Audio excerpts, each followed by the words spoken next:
Cockroach कोणाचा game करणार हा प्रश्न आहे. तुम्हाला आठवत असेल अरविंद केजरीवाल जेव्हा अण्णा हजारेंबरोबर फिरत होते काही वर्षांपूर्वी भ्रष्टाचार विरुद्ध आंदोलन, तेव्हा कोणाला स्वप्न नव्हतं पडलं की अरविंद केजरीवालांच्या मनामध्ये एवढे पॉलिटिकल अँबिशन्स आहेत. खूप अँबिशियस होते अरविंद केजरीवाल आणि आज आपल्याला दिसतं आहे कट्टर इमानदार आदमी. मला असं वाटतं हा डिपके याचे सुद्धा पॉलिटिकल अँबिशन्स खूप आहेत. सध्या तो नीटच्या नावाने एंट्री मारू पाहत आहे राजकारणात, भावनिक विषय काढून. मग लोक जुळतात, सगळेच नाही काही, आणि त्यानंतर मग पॉलिटिकल पार्टी बनवली जाते आणि त्यानंतर मग दिसायला लागतो खरा चेहरा त्या व्यक्तीचा. अरविंद केजरीवाल हे एक उत्तम उदाहरण आहे. IITN शिकलेला माणूस, पण शेवटी काय झालं?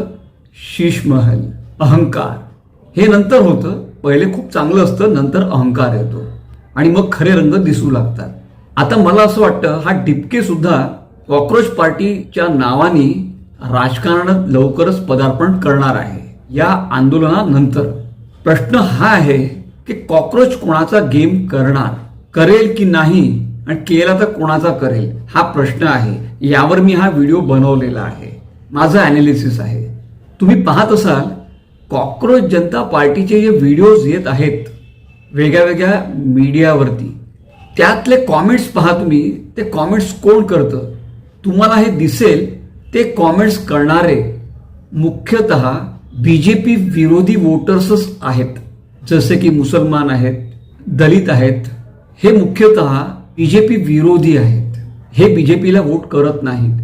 आणि तुम्ही जर व्हॉट्सअप स्टेटस चेक केले लोकांचे, स्टेटस कोणी टाकले आहे त्यांचे नावं पहा, तुम्हाला असं दिसेल ते बीजेपी विरोधीच आहेत. त्यांच्या नावावरून कळून जाईल तुम्हाला. पण आता ते स्टेटस कोणाचं टाकतात आहे? काँग्रेस पार्टीचं नाही, ते काँग्रेस पार्टीचेच आहेत, पण ते स्टेटस टाकत आहेत कॉक्रोच जनता पार्टीचे. आता तुम्हाला कळत आहे का काय प्रकार आहे हा? म्हणजे व्होटर आहे काँग्रेसचा, सपोर्ट करतो आहे कॉक्रोच पार्टीच्या विचारांना म्हणा किंवा कॉक्रोच पार्टीलाच. तर याच्यात नुकसान कोणाचं आहे? बीजेपीचं नाही, नुकसान आहे यामध्ये काँग्रेसचं. आता तुम्हालाच मी प्रश्न विचारतो, कॉमेंट्समध्ये लिहून सांगा. जर का कॉक्रोच पार्टीने आपली पार्टी बनवली आणि एक निवडणूक आली, तर हे जे सपोर्ट करणारे आहेत या नीट आंदोलनाला, हे कोणाला मतं देतील? काँग्रेसला की बीजेपीला की कॉक्रोच पार्टीला? बरोबर, कॉक्रोच पार्टीला देतील आणि काँग्रेसला देतील. म्हणजे काय झालं? मतं विभाजित झाले, कारण की यांची विचारधारा एकच आहे, बीजेपी विरोधी. हे बीजेपी विरोधी लोक एकवटलेले आहेत, हे सगळे बीजेपी विरोधी आहेत. त्यामुळे जर का कॉक्रोच पार्टी निवडणुकीत उतरली तर मला असं वाटतं हे काँग्रेसचे मतं काही प्रमाणात कॉक्रोच पार्टीला जातील. या आंदोलनामध्ये मुख्यतः बीजेपी विरोधी लोकच आहेत. बीजेपीचे जे मतदार आहेत पक्के, ते बीजेपी शिवाय कोणाला मतं देत नाही. पण जे स्विंग वोटर्स आहेत ते कुठेतरी काँग्रेस आणि कॉक्रोच पार्टीमध्ये विभाजित होऊ शकतील. पण याचं नुकसान बीजेपीला तेवढं नाही आहे जेवढं काँग्रेस, उभाटा सेना, आम आदमी पार्टी आणि इतर बीजेपी विरोधी पार्ट्यांना होईल. इंग्लिशमध्ये एक म्हण आहे, birds of same feather flock together. एकाच प्रकारचे पक्षी बरोबर उडतात आणि बसतात.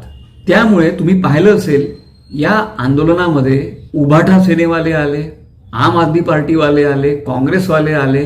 नीटवाल्यांकरता किती प्रेम आहे या लोकांचं हे मला माहिती नाही.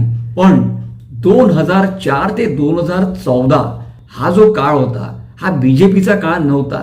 त्या काळामध्ये नीट तर एक पेपर फुटीचा प्रकार दिसतो आहे, पण त्या काळामध्ये अनेक पेपर फुटीचे प्रकार झाले, भरपूर झाले. पण त्या बाबतीत कोणीच बोलत नाही आहे. त्यावेळेस कुठे गेले होते डिपके? कुठे गेले होते आम आदमी पार्टीवाले? कुठे गेले होते काँग्रेसवाले? तेव्हा तर त्यांची सरकार होती. हा फोटो पहा, यात तुम्हाला दिसेल की किती पेपर फुटीचे प्रकार 2004 ते 2014च्या मध्ये झाले होते. त्यावरनं तुम्हाला कळेल की काय प्रकार पहिले सुरू होता. पण तेव्हा हे डिपके काँग्रेस कॉक्रोचवाले एकदम शांतपणे बसलेले होते. तेव्हा या लोकांना पुळका आला नव्हता विद्यार्थ्यांकरिता. त्यामुळे राजकारणाच्या दृष्टीने जर पाहिलं तर यात काँग्रेस, उबाठा आणि बीजेपी विरोधी पार्ट्यांनाच नुकसान होताना असं मला दिसतं आहे. तुम्हाला काय वाटतं?